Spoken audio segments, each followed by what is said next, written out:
Hello everyone, welcome to the Eternal Spoiler Breakdown, and also Patch Breakdown, because there's a bunch of stuff to be talking about. Flame of Zolta is coming out sometime this month, we don't know when, but should be probably end of the month, and there have been a couple of cards spoiled that we're going to be talking about. Also, there is a new patch out that is making a couple of mild changes, setting up new event modes for tournament play with expeditions, but mainly balance change. There are two balance changes that are of note. One to Invoke the Way Stones, cutting off the Diogo combo deck, and a buff to Voprex, the Great Ruin, one of my favorite cards. So yeah, let's go ahead and play out and talk about these new cards. So first things first, Flame of Zolta spoilers. First off, we've got Mercy of Kadosh, which says, when the cursed player draws their second card in a turn, you draw a card.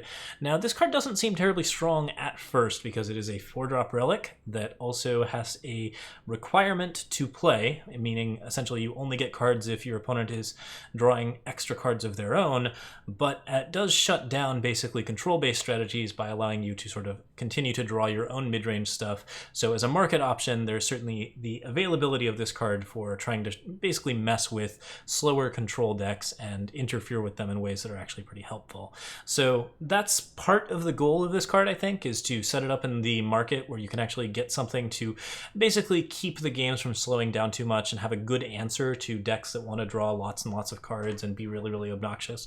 We've seen a lot of those decks recently, and there have been a lot of things that have kind of slowed down the meta quite a bit.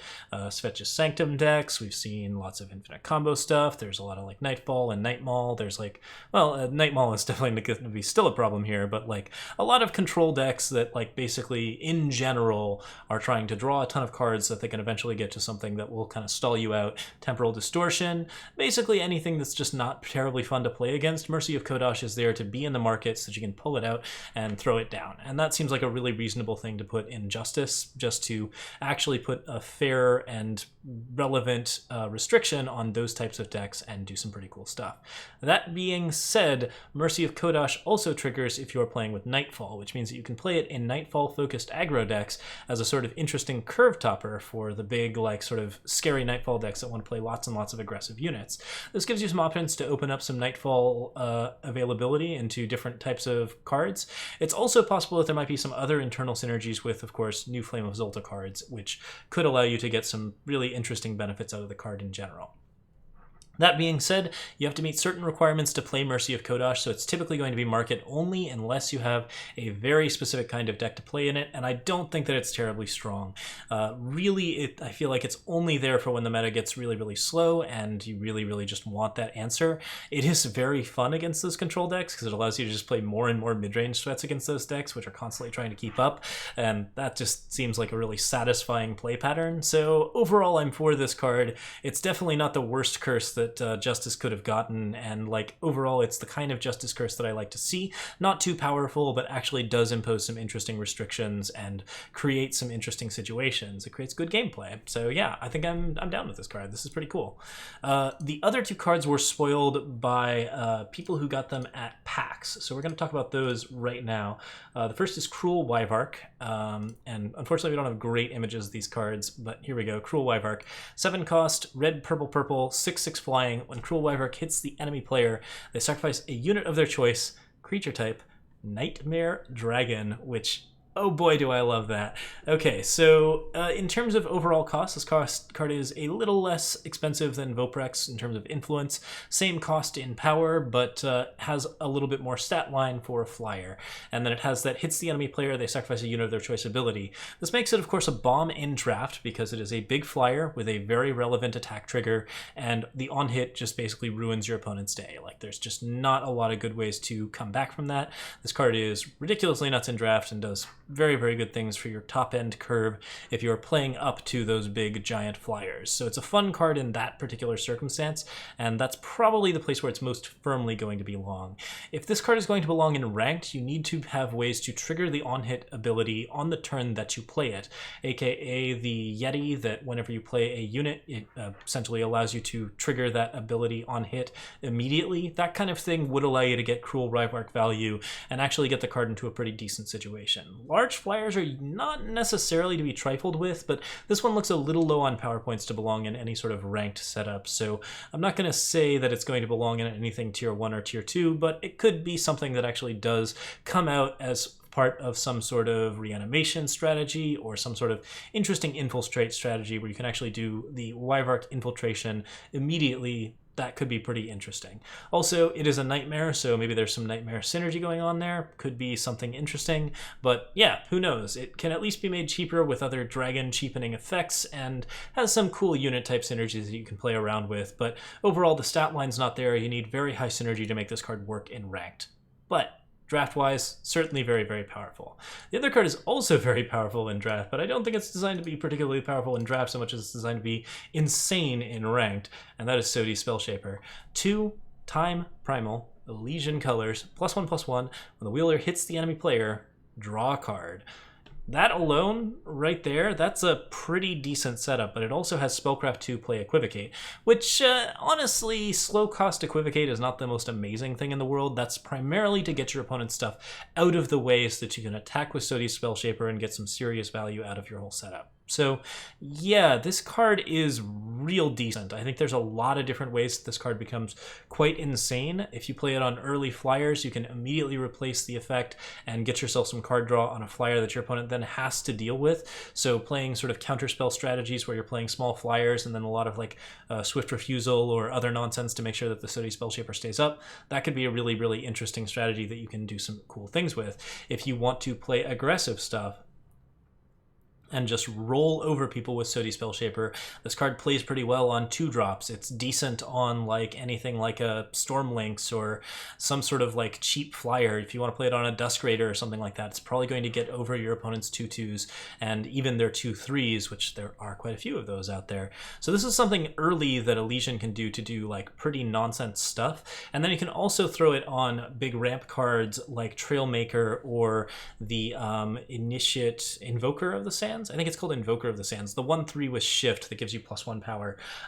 Those kinds of options allow you to immediately play Sodi Spellshaper on a ramp card, getting you a little bit further along, pushing your opponent's tempo back even further, and allowing you to set up for your really, really big stuff, like, of course, Surso or Allhead, or basically anything in the 5 to 6 range. You can do some wild, wild things with that card.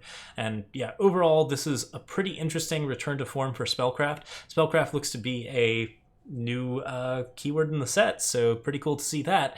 And like overall, this card has great stats, a great on-hit ability that is actually going to trigger when you play it because of the way that weapons interact. Like you are just going to get the card draw off of this more often than not, especially since you can play it on turns when your opponent doesn't have power out. I think this is one of the more powerful cards that's going to be released in the set.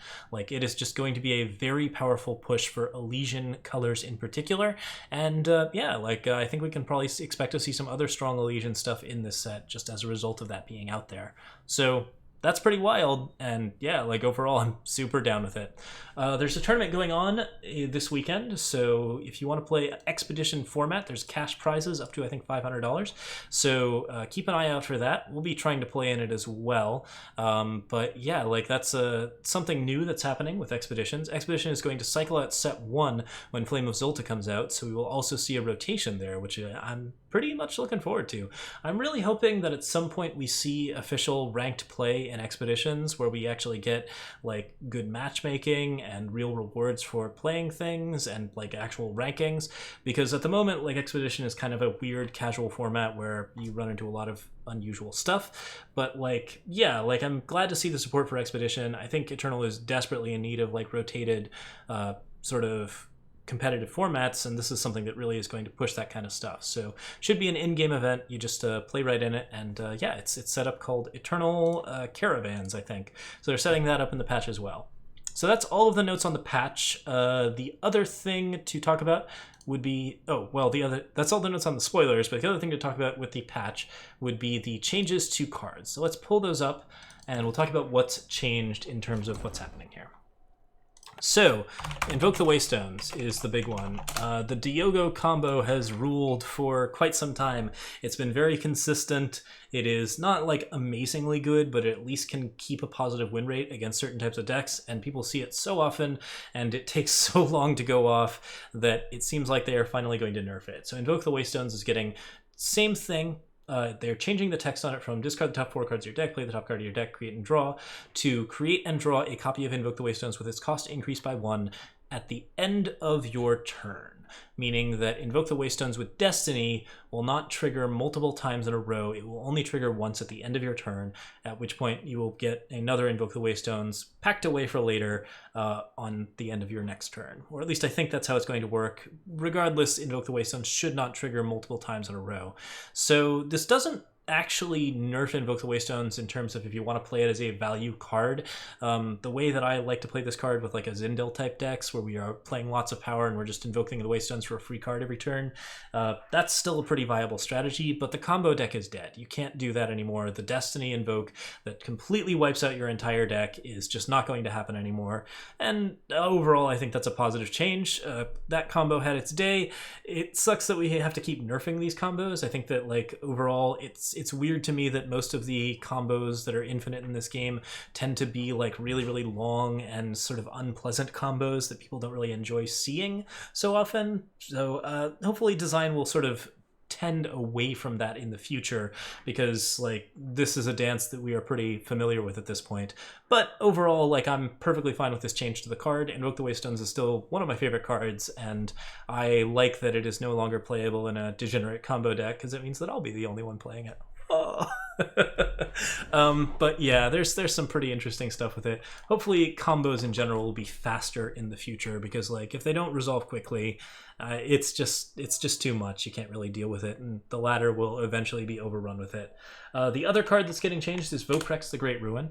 Voprex is getting a change that was requested in set 1 many times, and never really did apply, but it now says summon the enemy player must choose, discard their hands or sacrifice all their units. Same general rule set, but if your opponent chooses to sacrifice all units, it will no longer pop Aegis. They will just lose the Aegis units, meaning that Voprex actively and actually creates a choice between your hand or your units.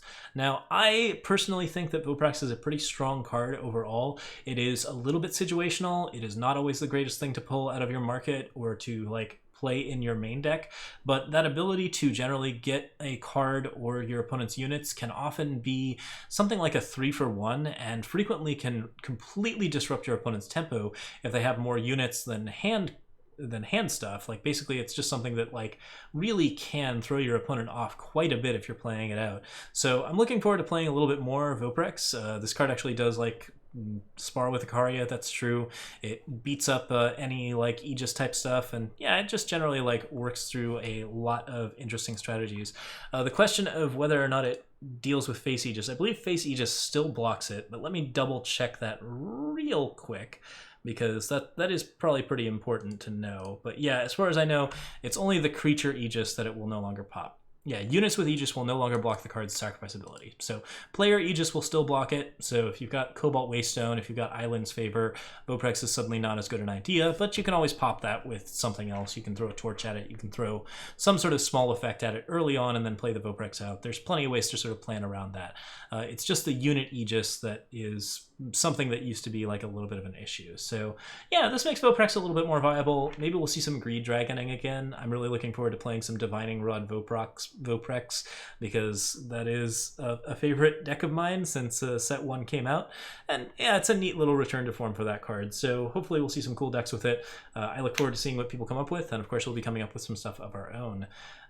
Okay, that's it for me for today. We're going to come up with some new brews. I've got a couple of things in the wings to record for Eternal Brew, so if I've got time tomorrow, we should be recording some stuff for Friday and Saturday. But yeah, if not, then we'll see you again soon. It's September, so subs on Twitch are half off, and also there are some new things going on. There's some extra drops in Twitch for September, and there's also, I believe, this new thing called Channel Points, where we are in the beta for that, so you can drop by our stream and check that that out if you want to. It's Twitch TV/LocaPojo. I'm on Patreon, I'm on YouTube, and that's everything. So thank you guys so much for watching, and I will see you all next time.